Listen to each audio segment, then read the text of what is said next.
لکھا ہوا آیا ہے، میں پڑھ دیتا ہوں، کوئی مجھ پہ گستاخی کا فتویٰ نہ لگائے، جیسا لکھا ہوا ویسے میں پڑھ کے سنا رہا ہوں۔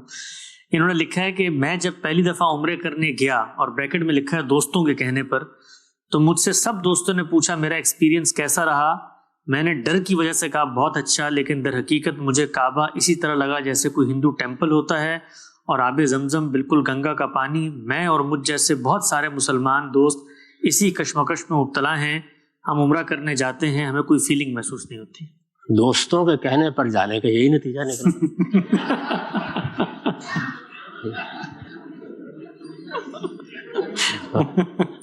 تو دوستوں کے کہنے پر کسی لطائف کی مجلس میں جاتے ہیں۔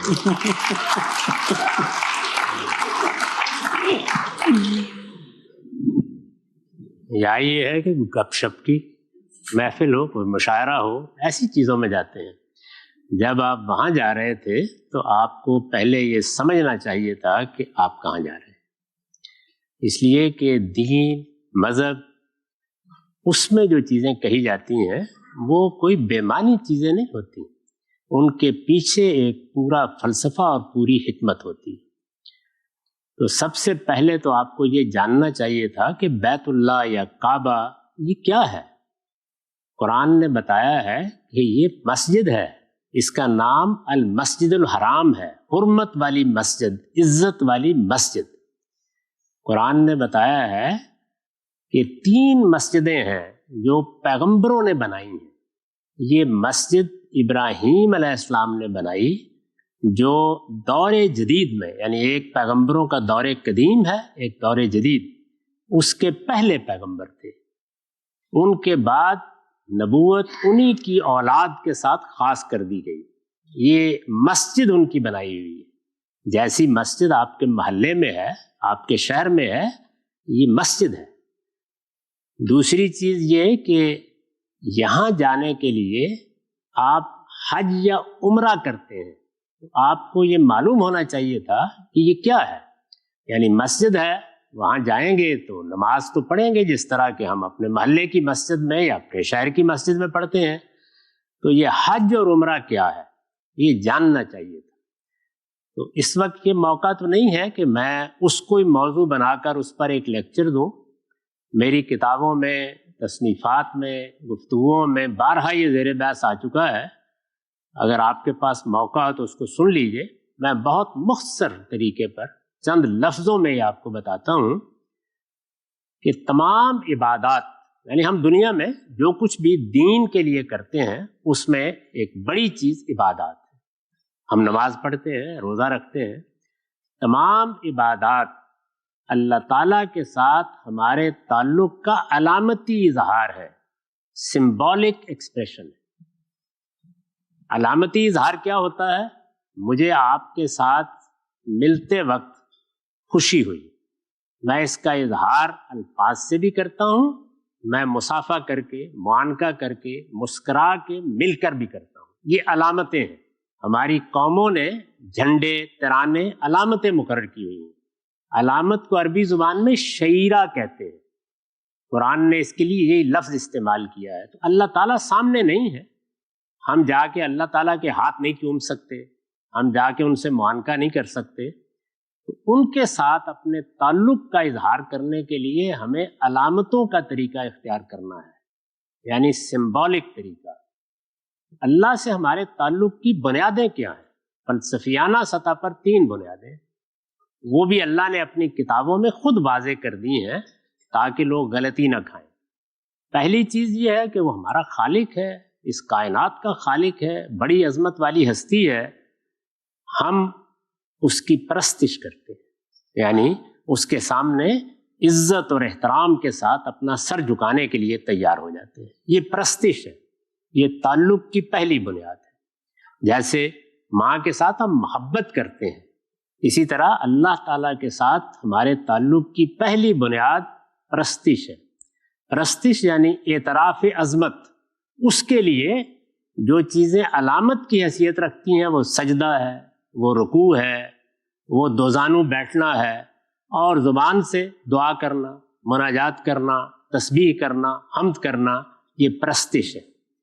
دوسری چیز کیا ہے؟ اطاعت، وہ ہمارا مالک ہے، حکم دے گا مانا جائے گا. جب خالق ہے تو اسی کو مالک ہونا چاہیے، تو اطاعت کرتے ہیں، اس کی بات مانتے ہیں، اس کے اوامر یعنی احکام، اس کے نواہی جن چیزوں سے اس نے روکا ہے رکتے ہیں. دوسرا تعلق اطاعت کا ہے. روزہ اطاعت کی عبادت ہے. جیسے نماز میں ہم پرستش کا اظہار کرتے ہیں، سر جھکا کے کرتے ہیں، سجدہ کر کے کرتے ہیں، رکوع کر کے کرتے ہیں، اسی طرح روزے میں ہم مجسم اطاعت بن جاتے ہیں. جیسے جیسے ہماری کھانے پینے کی اور جنس کی جبلت زور کرتی ہے تو گویا ہمارے شعور کی سطح پر اطاعت آ جاتی ہے.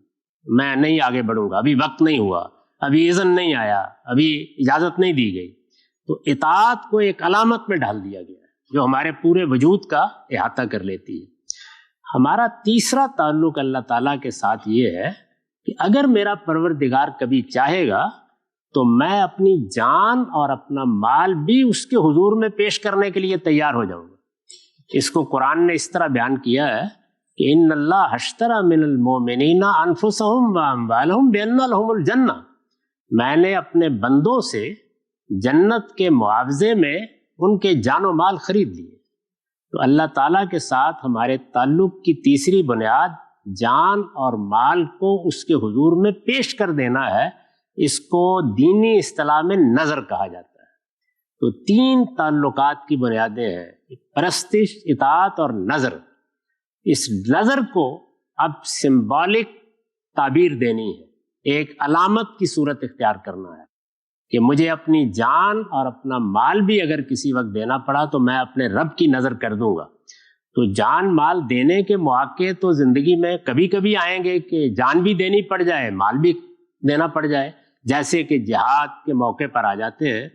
اس کو ایک یاد دہانی میں ڈھالنے کے لیے، ایک سمبولک ایکسپریشن میں ڈھالنے کے لیے حج کی عبادت فرض کی گئی. اسی لیے آپ یہ لباس اتار دیتے، آپ بالکل ایک مجاہد کا لباس پہن لیتے، اور پھر اس کے بعد جو زبان پر آپ کی ترانہ ہوتا ہے وہ ہوتا ہے لبیک اللہم لبیک. پروردگار آپ جان و مال مانگیں گے تو میں حاضر ہوں دینے کے لیے، میں آ گیا ہوں، میں حاضر ہوں، آپ وحدہ لا شریک ہیں. اس کے لیے جو ہدف مقرر کیا گیا ہے وہ ابراہیم علیہ السلام کی بنائی ہوئی مسجد ہے. اس میں جتنی چیزیں بھی مناسک کی ہیں، اس وقت اگر میں ان کی تعبیر کروں گا تو وقت لگے گا، وہ اصل میں جان و مال کی قربانی کو شیطان کے خلاف جنگ میں سمبلائز کرتی ہیں. اس میں آپ جا کے شامل ہو جاتے ہیں. تو اب حج ایک خاص وقت پہ ہوتا ہے، 5 دن کی عبادت ہے، بہت مشقت کی عبادت بھی ہو جاتی ہے.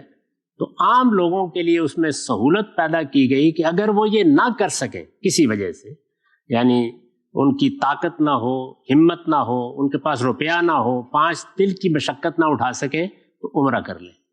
اور اگر عمرے کی بھی طاقت نہ ہو، کانڈینس کر دیا گیا اسے، تو نظر کی عبادت میں اگر عمرہ بھی کرنے کی ہمت نہیں ہے، نہیں جا سکتے سفر کر کے، تو رسول اللہ صلی اللہ علیہ وسلم نے عید الاضحیٰ کی قربانی اس کے لیے جاری کر دی. اور اگر کوئی وہ بھی نہ کر سکے نظر کی عبادت کے لیے تو فرمایا یکم ذوالحج کو اپنے بال کاٹنا اور ناخن اتارنا بند کر دے، اور جیسے ہی عید کی نماز پڑھے تو اس احساس کے ساتھ کہ میں نے اپنے رب کی غلامی میں اپنے آپ کو دے دیا، بال ترشوا لے. اس کے لیے یہی نظر کی عبادت ہے. تو اس کو 4 سطحوں پر قائم کر دیا گیا ہے. یہ نظر کی عبادت ہے. اب اگر اللہ کی معرفت ہی نہیں ہے، اس سے تعلق کی بنیادوں کا فلسفہ ہی معلوم نہیں ہے، نہ پرستش کا جذبہ پیدا ہوا، نہ اطاعت کا، نہ نظر کا، تو معاف کیجیے گا پھر دوستوں کے کہنے پر چائے پینی پڑتی ہے وہاں جا کے، حج نہیں کیا جاتا.